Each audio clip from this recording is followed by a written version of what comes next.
दुनिया की सबसे बड़ी मार्केट कभी रुकती नहीं है। अस्सलाम वालेकुम, मैं उन्मान खान और welcome back to Unman growth lab. हम यहाँ स्किल सीखते हैं, कोई शॉर्टकट नहीं, क्योंकि हमारा मिशन बिल्कुल सिंपल है। सिस्टम के पीछे मत भागो, सिस्टम को समझो और अपना सिस्टम खुद बनाओ। तो चलिए शुरू करते हैं।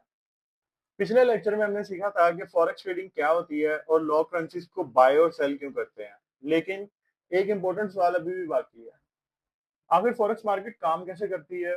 मंडे टू फ्राइडे ये 24 घंटे चलती कैसे रहती है? इसके पीछे सारा ग्लोबल सिस्टम वर्क कैसे करता है?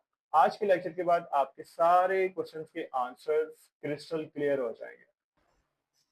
फॉरेक्स को समझने के लिए सिर्फ चार्ट देखना काफी नहीं होता है। सबसे पहले हमें मार्केट का सिस्टम समझना होता है। आज हम इसी फाउंडेशन को बिल्ड करेंगे।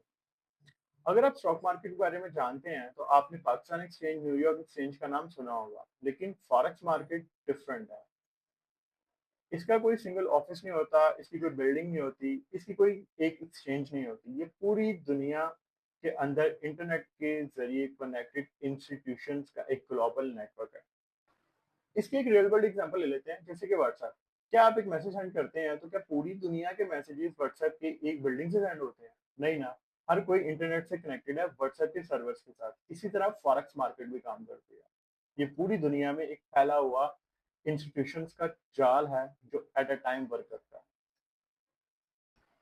अब एक और इंटरेस्टिंग क्वेश्चन है कि forex market Monday to Friday 24 घंटे काम कैसे करती है, क्योंकि हर कंट्री का टाइम जोन डिफरेंट होता है और बिजनेस डे का बिजनेस वर्किंग टाइम अलग होता है।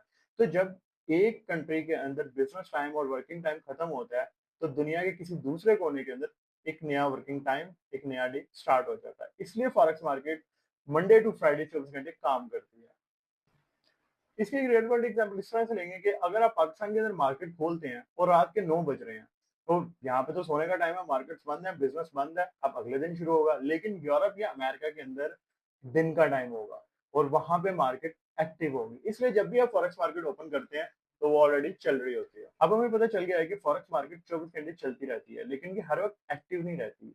फॉरेक्स मार्केट को 4 मेजर सेशंस के अंदर डिवाइड किया गया है। इसलिए जब एक सेशन खत्म होता है तो दूसरा सेशन एक्टिव हो जाता है और ये हर वक्त एक्टिव रहती है। अब हमें पता चल गया है कि 24 घंटे ये मार्केट चलती कैसे है, लेकिन ये हर वक्त एक्टिव नहीं रहती है। फॉरेक्स मार्केट के अंदर ट्रेडिंग सेशंस को 4 मेजर सेशंस के अंदर डिवाइड किया गया है पूरी दुनिया के अंदर। इसलिए जब एक सेशन खत्म होता है तो दूसरा सेशन एक्टिवेट हो जाता है। तो इस तरह ये कंटिन्यूअसली हर वक्त एक्टिव रहती है। इसकी कुछ रियल वर्ल्ड एग्जांपल हम इस तरह से ले लेंगे कि एक रिले रेस चल रही है, तो जब एक रनर अपना राउंड कंप्लीट करता है तो अपना बैटन अपने अगले रनर को दे देता है। फॉरेक्स सेशंस भी इसी तरह काम करते हैं। तो जब एक सेशन खत्म होता है तो वो मार्केट अपना सेशन अगले मार्केट को दे देती है, तो वो उसको कंटिन्यू करता है अगला सेशन।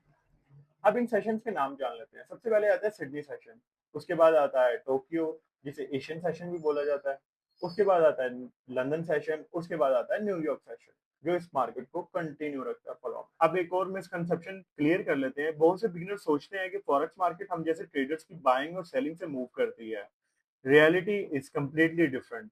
रिटेल ट्रेडर्स मार्केट का सिर्फ एक छोटा सा हिस्सा होते हैं। सबसे ज्यादा movement bank, central bank, financial institutions और इम्पोर्टेंट इकोनॉमिक न्यूज की वजह से आती है। अब इसकी रियल वर्ल्ड एग्जांपल कुछ इस तरह से देख लेते हैं कि अमेरिका से एक कंपनी जापान से कुछ चीजें खरीदती है और उसकी मिलियंस ऑफ डॉलर्स की पेमेंट करती है। तो इसके अंदर क्या होगा? करेंसी चेंज होगी, तो इसका इफेक्ट आपको मार्केट में भी नजर आएगा। अब बात करते हैं मिस्टेक्स की, जो लगभग हर बिगिनर करता है। सबसे बड़ी मिस्टेक ये है कि बिना समझे ट्रेड ले लेना। लोग क्या करते हैं, यूट्यूब पर जाते हैं, स्ट्रेटजी देखते हैं, सिग्नल्स को ज्वाइन करते हैं और ट्रेड ले लेते हैं और अच्छा प्रॉफिट एक्सपेक्ट करते हैं। लेकिन जब आपका फाउंडेशन ही अच्छा नहीं होगा, फाउंडेशन को समझोगे नहीं, प्रोसेस को समझोगे नहीं, तो वो स्ट्रेटजी भी लॉन्ग टाइम वर्क नहीं करती। इसकी अब कुछ रियल वर्ल्ड एग्जांपल कुछ इस तरह ले लेते हैं कि अगर आप जिसको गाड़ी चलाने नहीं आती उसको आप गाड़ी देके हाईवे पे दे दोगे कि जा भाई भगा, तो जाहिर बात है एक्सीडेंट होने के चांसेस बहुत ज्यादा होंगे और एक्सीडेंट हो भी जाएगा। इसी तरह जब आप प्रैक्टिस को, लर्निंग को स्किप करके सीधा ट्रेडिंग में घुसोगे तो भाई लॉसेस के चांसेस भी ज्यादा ही होंगे ना। अब एक क्वेश्चन है, ट्रेडिंग को शुरू करने से पहले सबसे पहले क्या स्टेप लेना चाहिए?